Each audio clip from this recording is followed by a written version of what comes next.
Hello guys, bersama saya lagi dalam Alright Novel Channel. Sehari ini sahabat semua, ya kita beri ulasan sedikit ya berkaitan dengan Wan Saiful Wan Jana Wibawa. Memang seorang bijaksini sahabat-sahabat semua, atau beliau sengaja tunjuk kedangkalan atau kebodohannya sendiri. Jadi apakah yang menarik yang saya kongsikan hari ini sahabat semua? Ya, apabila kita boleh lihat pembangkang hari ini cuba untuk menekan Datuk Seri Anwar Ibrahim untuk campur tangan. Tapi bila Datuk Seri katakan tidak campur tangan, mereka suruh Datuk Seri untuk campur tangan. Apabila kalau campur tangan, pastinya mereka akan serang semula. Jadi berhati-hati dengan permainan politik sempit, politik persepsi daripada pihak pembangkang. Sebab apabila mereka katakan tidak campur tangan, apabila contohnya Datuk Seri campur tangan, maka mereka akan pusingkan, mainkan sekali lagi apa yang dikatakan atau apa yang tindakan daripada Perdana Menteri kita. Tapi hari ini dengan committed Datuk Seri tetap dengan prinsip beliau untuk tidak campur tangan berkaitan dengan kuasa mutlak yang di Pertuan Agong. Jadi sahabat semua, hari ini saya ingin memberikan sedikit perkongsian berkaitan dengan status Tita Addendum daripada yang di Pertuan Agong. Jadi kalau kita lihat Wan Saiful Wan Jana Wibawa ini sebenarnya gagal untuk memahami status Tita Addendum ini. Jadi reaksi Wan Saiful dan juga kumpulan hak asasi manusia yang menggesa pendirian Perdana Menteri kita Datuk Seri Anwar Ibrahim berkenaan dengan isu Tita Addendum bolehlah dikatakan sebagai ketinggalan dan juga kehabisan modal. Pertama, daripada banyak-banyak isu yang boleh dibangkitkan, Tita Addendum Tita Addendum juga yang terus diratib oleh pihak pembangkang. Apakah tidak cukup Muhyiddin yang bertanya soal ini? Soalnya, atau memang kamu dan aliran suka pada penggulungan?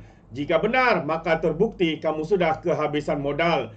Kedua, dalam status quo semasa Perdana Menteri jelas dengan pendiriannya bahwa dalam isu Tita Addendum semuanya terletak di bawah lembaga pengampunan dan tidak ada dipengaruhi oleh Perdana Menteri, tidak ada keputusan dibuat oleh Perdana Menteri.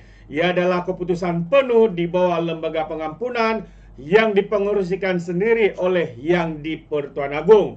Jadi soalnya, adakah mereka hari ini pembangkang cuba menekan Datuk Seri untuk campur tangan di dalam keputusan yang dibuat oleh lembaga pengampunan yang dipengerusikan sendiri oleh yang di Pertuan Agong? Sahabat-sahabat semua, saya pasti Datuk Seri tidak akan melakukan perkara sebegitu.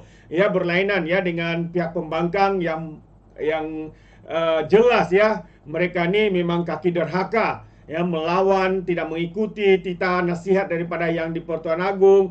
Ada pula mereka membuat keputusan sendiri menghentikan darurat sebelum dipersembahkan kepada yang di Pertuan Agong. Kita boleh nampak sebenarnya sahabat-sahabat semua, mungkin itu yang mereka mahu Datuk Seri Anwar lakukan. Tapi hari ini dengan komitmen yang sama, Datuk Seri tidak akan mencampuri keputusan yang terletak di bawah lembaga pengampunan yang dipengerusikan sendiri oleh yang di Pertuan Agong. Tidak ada pula PMX mengatakan bahwa dirinya tidak mengetahui dan tidak terlibat dalam proses di peringkat lembaga pengampunan sebagaimana yang cuba diapi-apikan oleh Wan Saiful Wan Jana Wibawa dan juga pemimpin-pemimpin daripada Perikatan Nasional seperti Abakau. Pada 21 April 2024 jelas di dalam kenyataan Perdana Menteri bahawa katanya kerajaan tidak akan mempersoalkan kuasa bekas yang di Pertuan Agong untuk memutuskan mengenai penahanan Najib.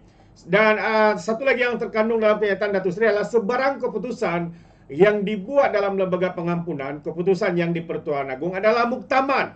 Jadi di mana kenyataan yang menyatakan Datuk Seri Anwar Ibrahim tidak tahu keputusan membabitkan addendum ini? Sahabat-sahabat semua, tidak pun dinyatakan oleh Datuk Seri. Dua perkara seperti mana saya ulang sekali lagi. Yang pertama tadi Datuk Seri mengatakan kerajaan tidak akan mempersoalkan kuasa bekas yang di Pertuan Agong untuk memutuskan mengenai penahanan Najib. Yang kedua, sebarang keputusan yang dibuat dalam lembaga pengampunan adalah keputusan yang di Pertuan Agong yang muktamad. Jadi kalau mereka mengatakan Datuk Seri tidak tahu, tidak apa, semua itu hanyalah persepsi mereka sendiri. Mereka sendiri yang mereka-reka yang tidak pernah dikatakan oleh Perdana Menteri kita. Dan keputusan, komitmen yang diberikan oleh Datuk Seri adalah beliau menghormati ya keputusan yang dibuat oleh Lembaga Pengampunan, khususnya keputusan daripada yang di Pertuan Agong, sebab itu adalah keputusan Muktamar Baginda, dan Baginda sendirilah yang menjadi pengerusi di dalam lembaga pengampunan ini. Celah mana yang Perdana Menteri katakan? Ya, celah mana yang kata ya Perdana Menteri cuba melarikan diri untuk memberi reaksi terhadap isu ini? Jawapannya tidak ada sama sekali, sahabat semua. Yang ada cuma ilusi yang cuba direka-reka oleh pembangkang, termasuklah juga Wan Saipul, Wan Jana Wibawa ini, dan juga Abakau. Jadi pendirian sudah jelas, apalagi yang kurang difahami oleh orang-orang yang menolak untuk faham, seperti Wan Saipul dan kumpulan hak asasi manusia yang mempertikaikan perkara ini. Sepatutnya yang menjadi pertikaian adalah anak Menteri Besar Polis yang membuat tuntutan palsu. Macam mana boleh terlepas? Adakah sebab dia adalah anak kepada Menteri Besar Polis atau anak kepada pemimpin PAS ya, yang bersama dengan Perikatan Nasional hari ini? Maka bolehlah berbuat sesuka hati. Tahu nak apa? Tahu nak PRK ya. Mereka tahu nak PRK. Tidak lama lagi pemilihan akan diadakan, undian pada 11 Mei ini di DUN KKIB Kuala Kubu Baru. Tapi biarlah bangkitkan isu-isu yang lebih utama dan menunjuk kepastian soal titah addendum, serahkan kepada neraca keadilan.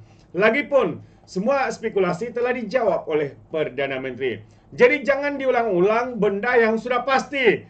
Ya, nanti terlihat seolah-olah PN ketinggalan dan tidak semangat nak bertempur pada PRK di DUN Kuala Kubu Baru. Mana tidaknya isu yang sama terus diputar-putar.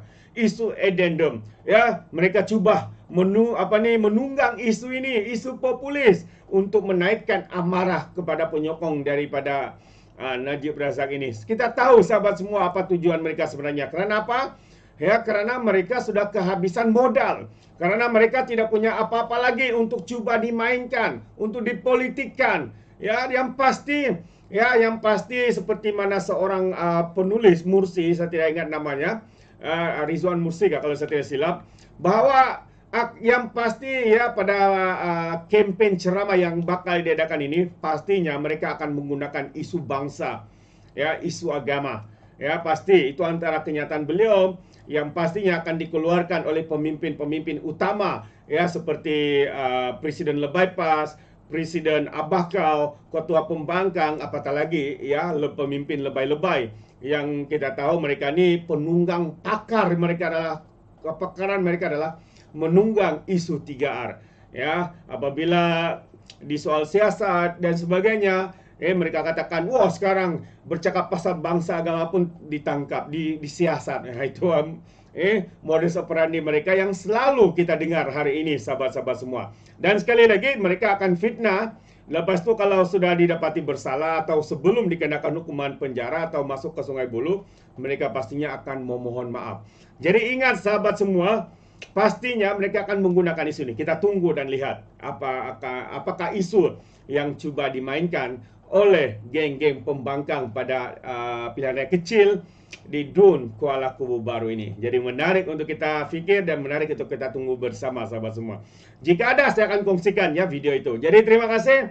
Sampai di sini saja. Sekiranya Anda mau berikan sebarang komen, pandangan berkaitan dengan isu ini, ya Anda boleh berikan di dalam ruangan komen. Jadi terima kasih. Izinkan saya untuk mengundurkan diri. Dan seperti biasa, peribahasa mengatakan, tapapun keangkap 2 ton keinginan. Dalam bahasa Melayunya, tebuk dadah, tanya selera. Sekian saja daripada Orang Nampak Channel. Kita berjumpa lagi. Bye-bye.